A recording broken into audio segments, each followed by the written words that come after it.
Good morning students. आज हम लोग सवैये का क्वेश्चन नंबर 5 पढ़ेंगे। ठीक है, तो आइए हम सबसे पहले क्वेश्चन नंबर 5 देखते हैं। क्वेश्चन नंबर 5 है कि आपके विचार से कवि पशु, पक्षी और पहाड़ के रूप में भी कृष्ण का सानिध्य क्यों प्राप्त करना चाहता है।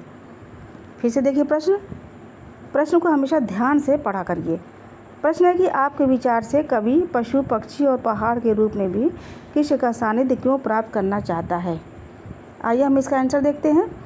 इसका आंसर है कि मेरे विचार से रसखान जी कृष्ण के अनन्य भक्त थे और उन्हें किसी भी रूप में कृष्ण का सानिध्य प्राप्त करना है।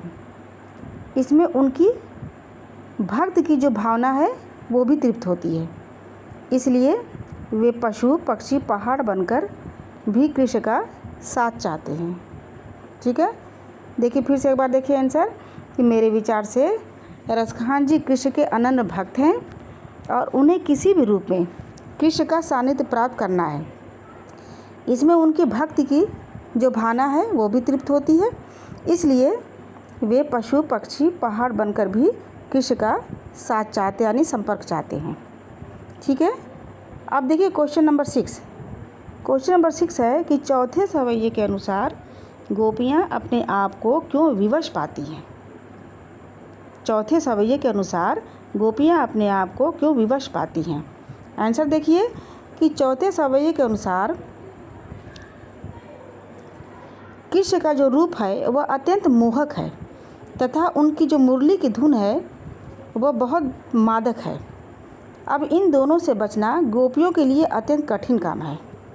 गोपियाँ कृष्ण की सुंदरता तथा तान पर भी आसक्त हैं, इसलिए वे कृष्ण के समक्ष अपने आप को विवश पाती हैं। ठीक है, फिर से एक बार आंसर देख लीजिए कि चौथे सवैये के अनुसार कृष्ण का रूप अत्यंत मोहक है तथा उनकी मुरली की धुन जो है वो बहुत मादक है।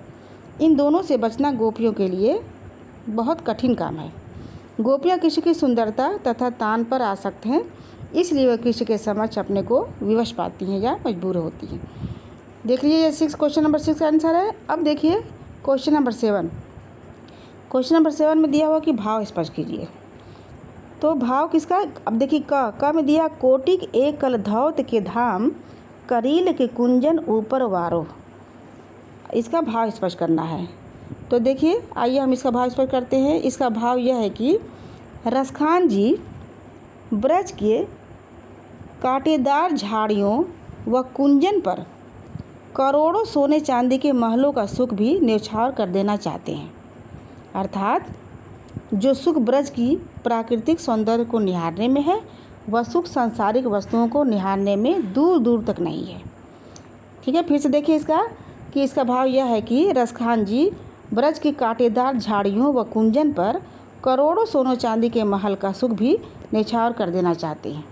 अर्थात जो सुख ब्रज की प्राकृतिक सौंदर्य को निहारने में है वह सुख सांसारिक वस्तुओं को निहारने में दूर दूर तक नहीं है। ठीक है, अब देखिए ख का भाव स्पष्ट करना। ख में है कि माई री वा मुख की मुस्कानी, सम्हारी न जई हैं न जई हैं न जई हैं। आइए हम इसका भाव देखते हैं। तो इसका भाव यह है कि कृष्ण की मुस्कान इतनी मोहक है कि गोपी से वह संभाले नहीं जाती हैं। अर्थात कृष्ण की मुस्कान पर गोपी इस तरह मोहित हो जाती हैं कि लोक लाज का भी भय उनके मन में नहीं रहता है और गोपी कृष्ण की तरफ बिल्कुल खींची चली जाती हैं।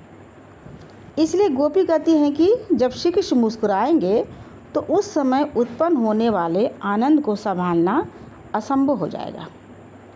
ठीक है, अब देखिए फिर से एक बार देख लीजिए कि इसका भाव यह है कि श्री कृष्ण की मुस्कान इतनी मोहक है कि गोपी से वह झेली नहीं जाती है यानी संभाला नहीं जाता है।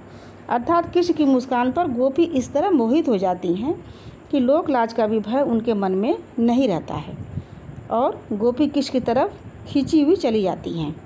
इसलिए गोपी कहती हैं कि जब श्री कृष्ण मुस्कुराएंगे तो उस समय उत्पन्न होने वाले आनंद को संभालना असंभव हो जाएगा। ठीक है, तो ये रहा आपका भाव क और ख का। अब देखिए क्वेश्चन नंबर 8 है। क्वेश्चन नंबर 8 में दिया कि कालंदी कुल कदम की डारन में कौन सा अलंकार है। तो यहाँ पे अनुप्रास अलंकार है, मैंने आंसर भी लिख दिया है। क्योंकि यहाँ पे क की आवृत्ति बार बार होती है। कालिंदी में भी क आता है, कुल में भी, कदम में भी, इसलिए ये अनुप्रास अलंकार है। ठीक है। क्वेश्चन नंबर 9 है कि काव्य सौंदर्य स्पष्ट कीजिए। काव्य सौंदर्य किसका दिया हुआ कि या मुरली मुरलीधर की अधरा न धरी अधरा न धरूंगी। अब इसका जो है काव्य सौंदर्य स्पष्ट करना है। तो देखिए इसका काव्य सौंदर्य है कि यहाँ श्री कृष्ण के प्रति गोपियों के अनन्य प्रेम के साथ उनकी मुरली के प्रति ईर्ष्या भाव का प्रकट किया गया है। यहाँ पे श्री कृष्ण के प्रति गोपियों का अनन्य प्रेम तथा मुरली के प्रति ईर्ष्या का भाव प्रकट किया गया है। सौतिया ढा के कारण वे मुरली धारण नहीं करना चाहती हैं। क्यों? क्योंकि श्री कृष्ण भगवान मुरली को हमेशा अपने होठों पर लगाए रहते थे, इसलिए गोपियाँ जो हैं मुरली को सौतिया डा कहती हैं, यानी मुरली से नफरत करने लगती हैं। अब यहाँ पे देखिए अधरा न धरी अधरा न धरूंगी में कौन सा अलंकार है? यमक अलंकार है, क्योंकि यहाँ पे इसका अर्थ भिन्न भिन्न है। पहले का अधरान का अर्थ है होठों पर रखी हुई और दूसरे का अर्थ है होठों पर नहीं रखूँगी। अब इसमें जो है भाषा का गुण क्या है? माधुर्य है।